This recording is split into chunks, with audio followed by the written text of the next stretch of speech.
Qu'est-ce que le triangle dramatique ou plutôt le triangle de Karpman? Et quel jeu psychologique nous mettons inconsciemment en place dans nos relations? Comprendre ce triangle est important pour deux raisons.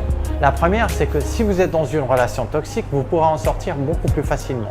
La deuxième, ça vous évitera dans le futur de retomber dans ces relations toxiques.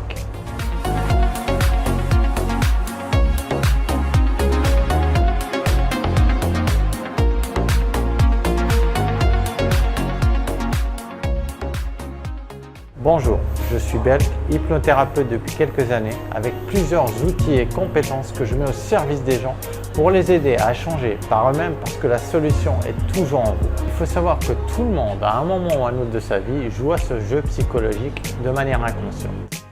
Par contre, les rôles ne sont pas fixés d'avance, on peut facilement passer de la victime au bourreau ou au sauveur. Dans ce jeu, aucun des trois acteurs n'a envie que la situation ne change car chacun est satisfait de son rôle, créant ainsi un équilibre. Et chacun en tire un intérêt personnel. La victime ne veut pas sortir de son rôle de victime, le sauveur ne veut vraiment pas aider la victime et le persécuteur ne cherche pas à persécuter la victime. Ils font tous semblant comme dans une pièce de théâtre.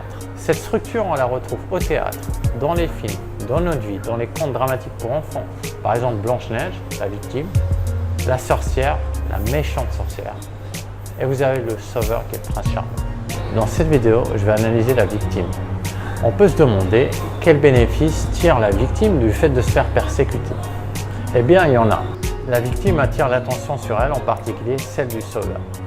Pour des personnes souffrant de manque affectif, pour des personnes ayant la blessure de l'abandon surtout, ce rôle est idéal pour recevoir de l'affection, de la protection et de l'attention. La victime peut se plaindre, elle se sent dans le droit de se plaindre vu qu'elle est dans la position de victime. Donc, elle peut extérioriser ce qu'elle a à l'intérieur d'elle, ce qui lui fait du bien aussi. La victime ne veut pas reconnaître ses responsabilités. Elle n'a pas d'effort à faire pour changer. Comme c'est une victime, tout le mal vient du persécuteur. Et dans ce cas-là, ça lui donne l'image d'une personne irréprochable. Les personnes qui jouent le rôle de la victime ont souvent des phrases négatives et très généralisatrices. Du style j'ai jamais de chance moi, hein. Mais pour vous, hein, c'est plus facile. Hein. Ou alors, tu viens jamais me voir, hein, juste pour vous mettre la culpabilité en fait, et montrer que c'est elle la victime. Ou alors, j'ai beau tout faire bien, il me fait toujours des reproches.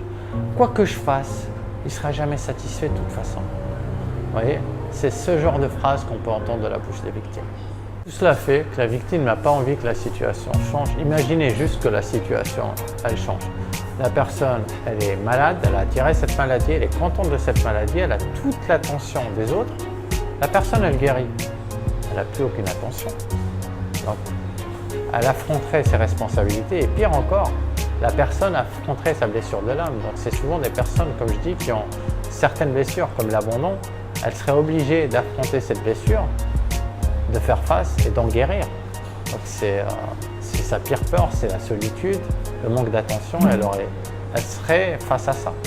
Dans la prochaine vidéo, je vous parlerai du sauveur et de l'agresseur. Je vous laisse regarder mes autres vidéos et en quoi je peux vous aider.